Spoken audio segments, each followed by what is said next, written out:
Hello buddy, now I'm in Brunti Kuci Aquatic Reserve. See you with me, Cansar Channel, live inspiration. Assalamualaikum warahmatullahi wabarakatuh. Ketemu kembali dengan aku, Cansar Channel, channel untuk menginspirasi tentang kehidupan kita kawan. Kali ini aku jalan-jalan di Brunti Kuci Aquatic Reserve. Kuci Aquatic Reserve ini adalah tempat untuk jalan-jalan, untuk olahraga, juga berenang. Di sini adalah ada salah satu tempat untuk berenang di pinggiran laut kawan. Jadi inilah kawasan untuk olahraga, untuk jalan-jalan, sangat bagus bagi kesehatan kita. Sebab dengan udara yang segar langsung dari pinggiran laut, dari air yang biru ini kawan. Semua ini adalah ciptaan Allah Subhanahu wa Ta'ala. Maka dari itu kita sebagai orang beriman seperti biasa saja untuk saling merenungi, menginspirasi tentang kehidupan ini. Jadi kali ini aku akan mengajak untuk mengenang kembali kisah atau cerita para pendahulu agama Islam ini kawan. Siapa lagi kalau bukan para sahabat Rasulullah Shallallahu Alaihi Wasallam. Masih tetap dalam amanah. Amanah jabatan itu adalah amanah. Semua yang ada di pundak kita, semua itulah adalah amanah. Kehidupan kita ini adalah semua amanah. Dalam Islam, kepemimpinan tidak lain adalah untuk menyukseskan pelaksanaan syariah atau hukum-hukum Allah di muka bumi ini kawan. Untuk diterapkan, dijalankan di dalam kehidupan bermasyarakat atau bernegara. Pelaksanaan syariah memang memerlukan kepemimpinan. Kepemimpinan tanpa syariah akan kehilangan arah dan tujuan.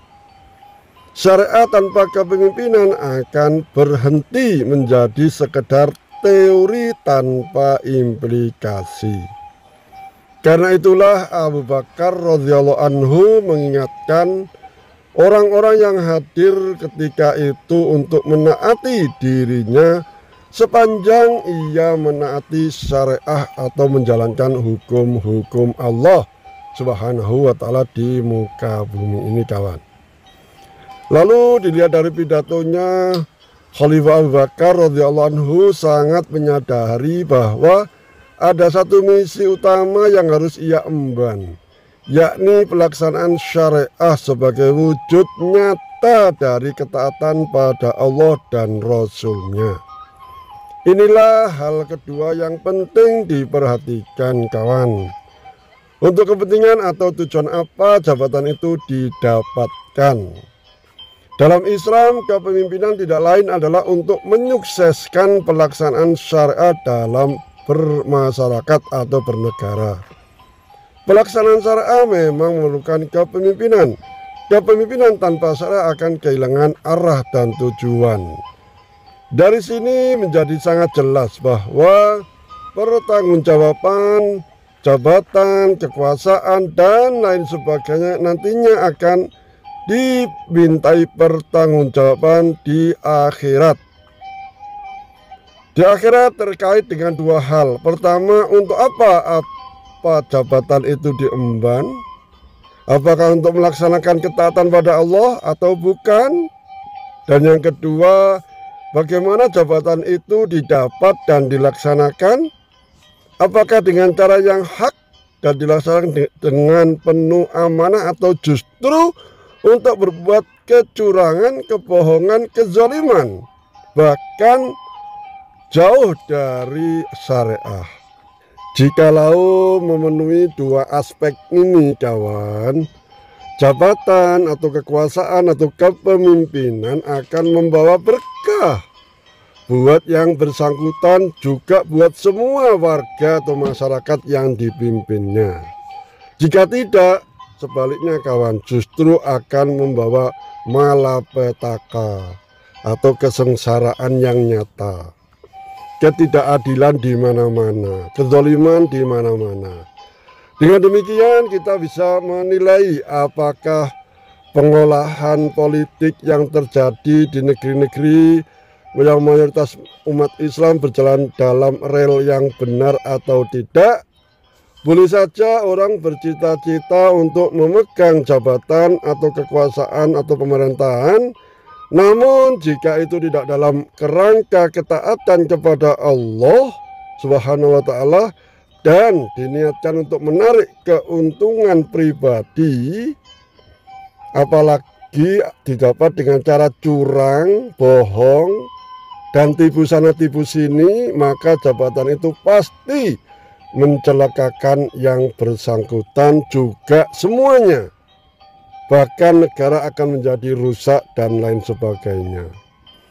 Termasuk yang ngotot mempertahankan jabatan kekuasaan, sementara ia yang tahu jabatan itu selama ini sama sekali tidak dilaksanakan dengan baik, dan rakyat tidak lagi menginginkan dirinya karena yang bersangkutan tidak cukup dalam memimpin umat, dalam memelihara umat, korup di mana-mana dan sering bertindak culas, bohong dan lain sebagainya. Tentu perlu dipertanyakan apa sesungguhnya yang dicari oleh orang-orang seperti itu. Dalam keriuhan gejolak politik seperti sekarang ini, penting sekali kita sesekali merenung agar kita tetap dalam arah yang benar dan tidak kehilangan kendali. Teladan dari Nabi SAW dan para sahabat yang mulia akan menjadi penerang, penjelas, penengah, bahkan akan memberikan titik tolak bagi kita untuk melihat semuanya itu. Di tengah-tengah kegelapan dunia saat ini, gemerlap dunia memang sangat menggoda. Buat siapa saja, termasuk buat para orang-orang yang katanya berjuluk kiai atau haji atau santri dan ulama. Itulah kawan, semoga dalam kata-kata ini apabila ada kurang benar, kurang jelas, saya mohon maaf. Mudah-mudahan dengan video ini hidup kita lebih berkah, lebih bermanfaat insya Allah. See you di next video. Semoga dalam video ini menjadi pelajaran bagi kita. Wassalamualaikum warahmatullahi wabarakatuh.